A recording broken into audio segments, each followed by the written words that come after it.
Olá, a alegria do reencontro. Aqui estamos mais uma vez com uma videoaula sobre o tema A Justiça Divina, através do livro O Céu e o Inferno. Hoje, em nosso 21º encontro semanal, neste ciclo de estudos pela TV Nova Luz, avançamos com você para aprendermos cada vez mais sobre este tema tão interessante. É uma alegria estarmos juntos cada sexta-feira, compartilhando a nossa jornada de aprendizagem. Você pode participar de nossos vídeos, de nossas videoaulas, com comentários, sugestões e perguntas sobre os temas que estamos disponibilizando através da TV Nova Luz. Basta entrar no nosso e-mail, armando@falcone.com.br. Havendo espaço, respondemos por aqui, se não diretamente pela internet. Utilize nosso e-mail, será uma alegria compartilharmos estes conhecimentos. Dando sequência em nossos apontamentos e considerações, avancemos um pouco mais, abordando hoje uma viagem do quadro do inferno do pagão ao esboço do inferno cristão. Abra seu livro, O Céu e o Inferno, no capítulo 4, itens 9 e 10, seguidos de 11 a 14. Estamos ali, então, com essa parte informando para você o capítulo, os itens e os títulos normalmente. Assim, convidamos você a ler atenciosamente a partir do item 9. Abre aspas, Allan Kardec. O conhecimento do inferno pagão nos é fornecido quase exclusivamente pela narrativa dos poetas, Homero e Virgílio. Dele deram a mais completa descrição, devendo, contudo, levar-se em conta as necessidades poéticas impostas à forma. A descrição de Fénelon, no Telêmaco, posto que, aurida na mesma fonte quanto as crenças fundamentais, tem a simplicidade mais concisa da prosa. Descrevendo o aspecto lúgubre dos lugares, preocupa-se principalmente em realçar o gênero de sofrimento dos culpados, estendendo-se sobre a sorte dos maus reis com vista à instrução do seu régio discípulo. Por muito popular que seja esta obra, nem todos têm presente à memória a sua descrição ou não meditaram sobre ela de modo a estabelecer comparação, e assim acreditamos de utilidade reproduzir os tópicos que mais diretamente interessam ao nosso assunto, isto é, os que se referem especialmente às penas individuais. Fecha aspas. A seguir, ao longo do item 10, vamos ter conhecimento dos encontros neste Telêmaco com várias regiões e personagens do seu tempo e de eras anteriores, descrevendo o suplício e as situações pós-mortem de cada um deles. Cenas cheias de descrições fortes e situações vivenciadas em função do modus vivendi que cada um deles experienciou na última encarnação. Digo encarnação porque, sendo descrição pagã, não criam em reencarnação. Conferimos no livro Justiça Divina, de Emmanuel Espírito, e por ele psicografado na reunião pública de 27/11/61, através da mediunidade do Cândido Francisco Xavier, no livro Justiça Divina, na lição intitulada Lugares de Expiação. Então temos aqui a reunião, o livro e o título, Lugares de Expiação. Diz o benfeitor espiritual: múltiplas são as conceituações dos infernos exteriores. Para os hindus, de várias legendas religiosas da antiguidade, a região do sofrimento para lá do sepulcro dividia-se em dezenas de seções, nas quais os espíritos culpados experimentavam os martírios do fogo e da asfixia, dos botes de serpentes e aves famélicas, de venenos e martelos, lâminas e prisões. Entre os chineses, acreditavam-se que os condenados após o decesso atravessavam privações e torturas até caírem exaustos, numa espécie de segunda morte, com o suposto aniquilamento de o próprio ser. Egípcios possuíam aparatos, os regimes de corrigida para os mortos que fossem implacavelmente sentenciados a penas aflitivas, sob as vistas de Anubis. A crença popular grega admitia a existência de abismos insondáveis além túmulo, onde os maus eram atormentados por agonias cruéis. E seguindo por vasta escala de concepções, a teologia relaciona infernos hebraicos, persas, romanos, escandinavos, muçulmanos e ainda os que são até hoje perfilhados pelos diversos departamentos da criatividade ou da atividade cristã. Não ignoras que os sistemas de castigo mentalizados para depois da morte obedecem a idiosincrasias de cada povo, apresentando por isso variedades multiformes. E sabemos igualmente em doutrina espírita que existem outros infernos exteriores a cercar-nos na terra, entre os próprios espíritos encarnados.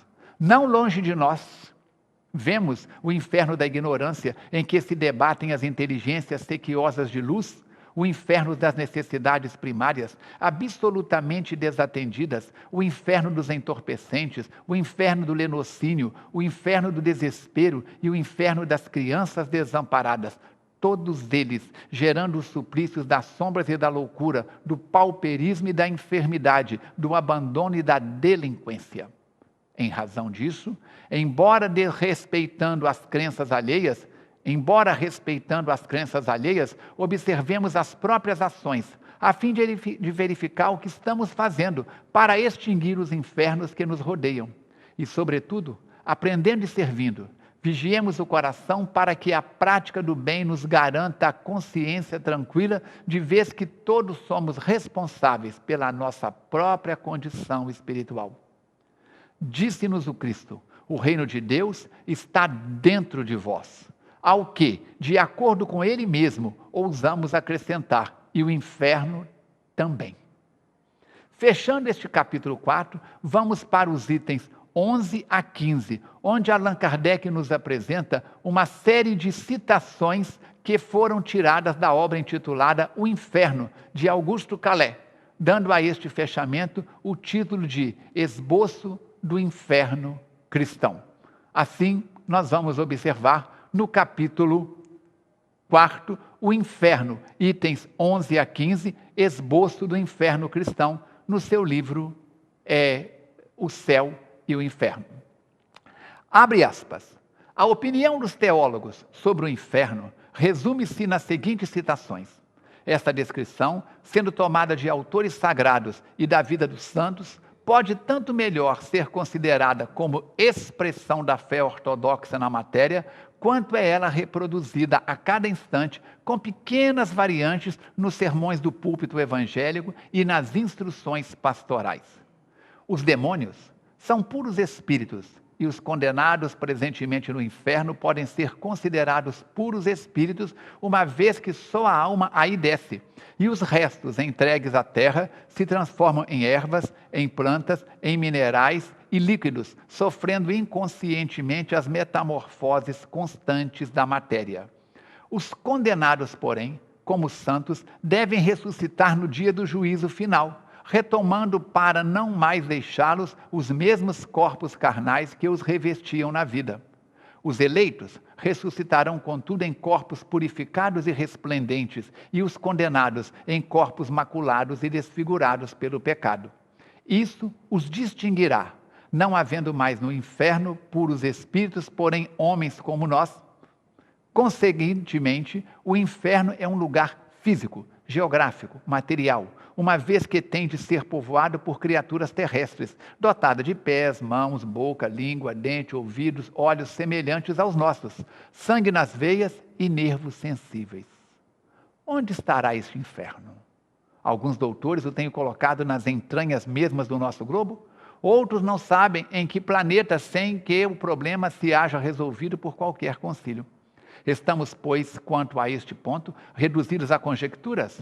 A única coisa afirmada é que esse inferno, onde quer que exista, é um mundo composto de elementos materiais, conquanto sem sol, sem estrelas, sem lua, mais triste e inóspito, desprovido de todo germe e das aparências benéficas que porventura se encontram ainda nas regiões mais áridas deste mundo em que pecamos.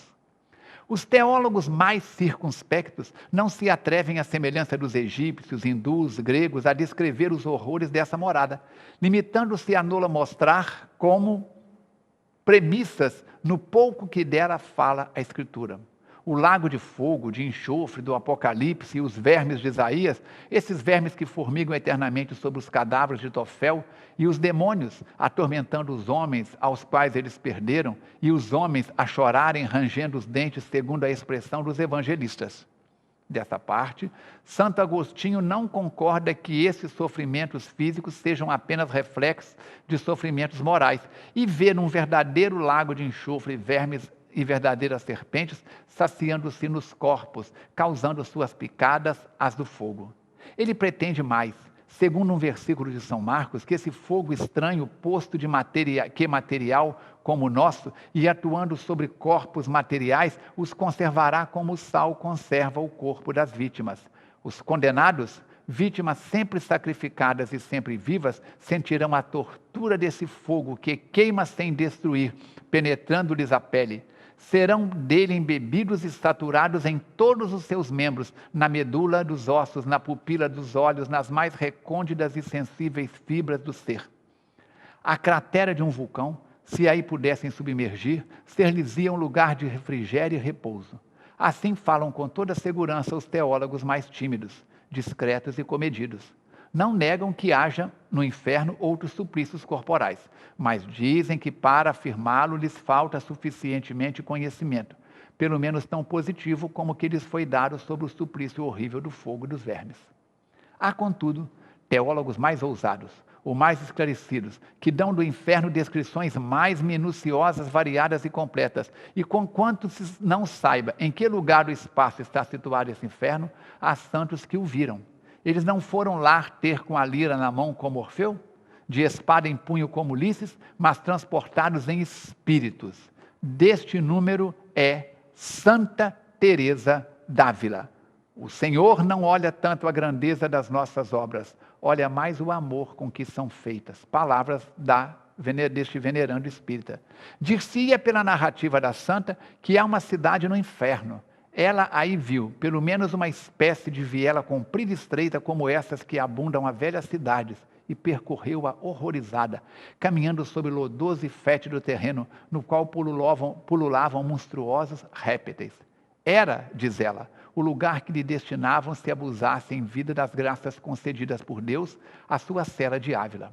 Outros viram no inferno planícies sem fim cultivadas por camponeses famintos que, nada colhendo desses campos fumegantes, dessas sementes estéreas, se entredevoravam, dispersando-se em seguida.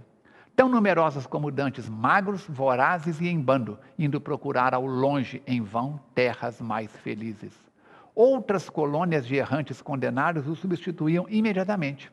Ainda outros relatam que viram no inferno montanhas inçadas de precipícios, florestas gemebundas, poços secos, fontes alimentadas de lágrimas, ribeiros de sangue, turbilhões de neve em desertos de gelo, barcas tripuladas por desesperados sangrando mares sem praia. Viram, em uma palavra, tudo o que viam os pagãos, um lúgubre revérbero da terra com os respectivos sofrimentos naturais, enternizados e até calabouços, patíbulos e instrumentos de tortura, forjado por nossas próprias mãos.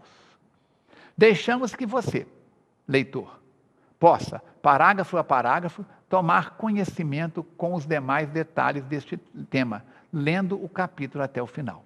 É uma alegria estarmos na doutrina espírita, doutrina de amor e luz, doutrina consoladora. Nada de infernos, purgatórios ou limbos eternos, mas a lei da reencarnação, que oferece a todos os espíritos as oportunidades iguais de redenção a cada novo mergulho num corpo biológico, pelos laços da maternidade e da paternidade.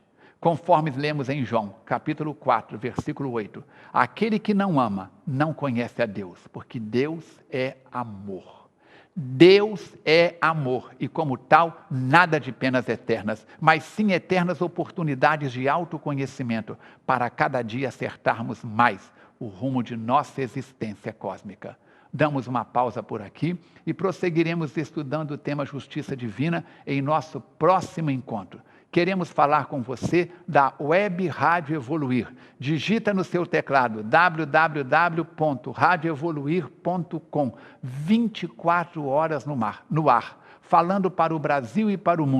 Abaixe no seu telefone, no seu computador, no seu tablet, este site e a partir daí você vai poder se beneficiar.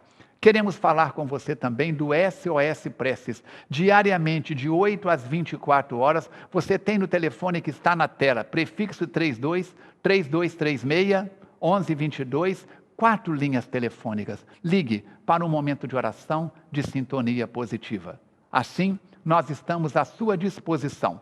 Como falar conosco? Perguntas de internautas, armando@falcone.com.br.